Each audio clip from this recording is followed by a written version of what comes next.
Oi gente, tudo bem? Aqui é a Júlia Sodré e no vídeo de hoje a gente vai falar um pouco mais sobre os recursos coesivos e como a gente pode utilizá-los a nosso favor na redação do Enem. Quando a gente fala em coesão na redação do Enem, geralmente a gente vai pensar nos conectivos, né? Eles são muito importantes para a gente começar os nossos parágrafos e períodos, mas não são os únicos elementos coesivos que a gente pode utilizar num texto. Um elemento coesivo bem frequente na redação do Enem, que a gente vai explorar bastante nesse vídeo, é a coesão por substituição. Esse recurso coesivo consiste, como já diz o nome, na substituição de um termo por outro que esteja no mesmo universo semântico que ele.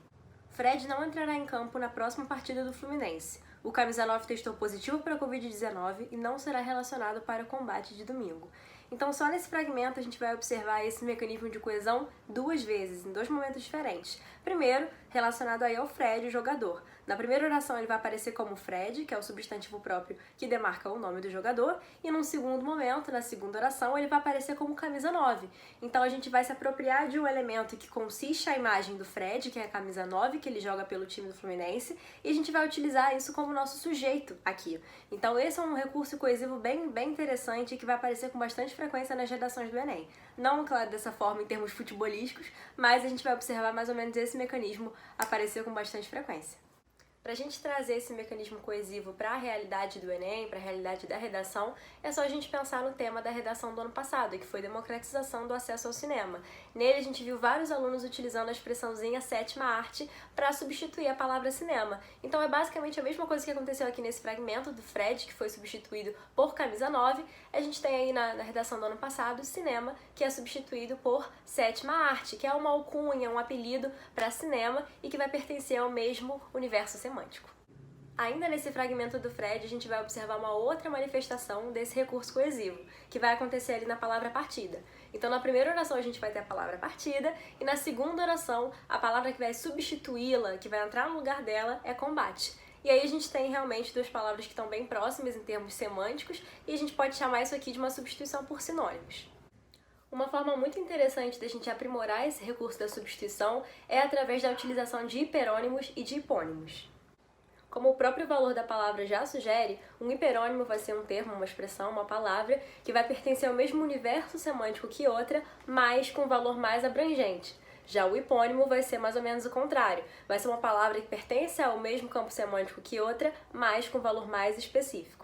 Quando a gente estuda hiperônimos e hipônimos, geralmente o que a gente observa são exemplos bem pontuais e isolados que a gente não consegue ver, não consegue visualizar como apareceriam numa redação. Então, para a gente conseguir fazer essa visualização e começar a enxergar os hiperônimos e hipônimos como mecanismos que podem auxiliar a gente na redação, vamos dar uma olhada em alguns fragmentos que apareceram em redações nota 1000 que utilizaram esses fenômenos, esses recursos coesivos.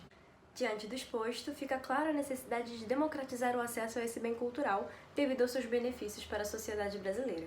Então, nesse fragmento, é um fragmento que está abrindo um parágrafo conclusivo, a gente observa o uso de um hiperônimo, que é bem cultural. Ele é um hiperônimo de cinema. Então, apesar da palavra cinema não aparecer nesse trecho, a gente sabe que ele seria o hipônimo em relação a bem cultural. Por quê? Porque bem cultural é maior, é mais abrangente, menos específico do que cinema. Cinema é uma forma de bem cultural, é um dos bens culturais que existem. Por isso a gente tem essa relação aí de hiperônimo e hipônimo. E aqui, no caso, ela entra com bem cultural para não ter que repetir a palavra. Ela utiliza esse hiperônimo para não ter que repetir esse hipônimo que é cinema. Lembrando que essa relação entre hiperônimos e hipônimos é sempre relativa, sempre vai depender do referencial em questão. Então, se a gente tem, por exemplo, a palavra sapo, sapo pode ser um hipônimo de anfíbios, mas anfíbios, por sua vez, podem ser um hipônimo de vertebrados e assim por diante. Então, a gente sempre tem que levar em consideração qual é o referencial. Eu digo isso porque muitas vezes a gente quer colocar as palavras nas caixinhas, então só porque a gente usou naquele texto cinema como um hipônimo, não significa que em todos os textos o cinema vai ser um hipônimo, depende do referencial em questão. Então vamos dar uma olhada em mais um fragmento que apresenta hiperônimos e hipônimos na redação do Enem. Simultaneamente, percebe-se que o acesso ao cinema no Brasil vai ao encontro das desigualdades socioespaciais típicas do país. Então aqui a gente observa Brasil e país, que fazem parte do mesmo campo semântico, mas Brasil sendo uma especificação de país. Então país é o nosso hiperônimo e Brasil é o nosso hipônimo. Bom, de modo geral, esses recursos são utilizados com muita frequência em redações nota 1000 porque são recursos mais sofisticados e que o Enem gosta de ver em ação nas redações. Afinal, esses recursos mostram que o aluno tem um domínio coesivo que vai além do uso de conectivos ou de pronomes. O que é interessante a gente reparar como muitas vezes os alunos ficam um pouco assustados e falam: meu Deus, eu não tenho essa quantidade de sinônimos, eu não tenho um vocabulário bom o suficiente para trazer tantos sinônimos para os textos. E muitas vezes, quando a gente usa os hiperônimos e os hipônimos, a gente percebe que a gente não precisa ter um vocabulário tão grande.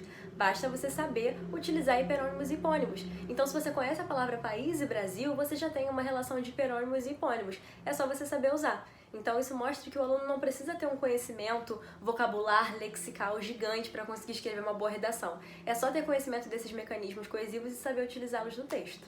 O vídeo de hoje fica por aqui. Eu espero que vocês tenham conseguido entender a importância desses mecanismos coesivos para o nosso texto. A gente se vê numa próxima. Tchau, tchau!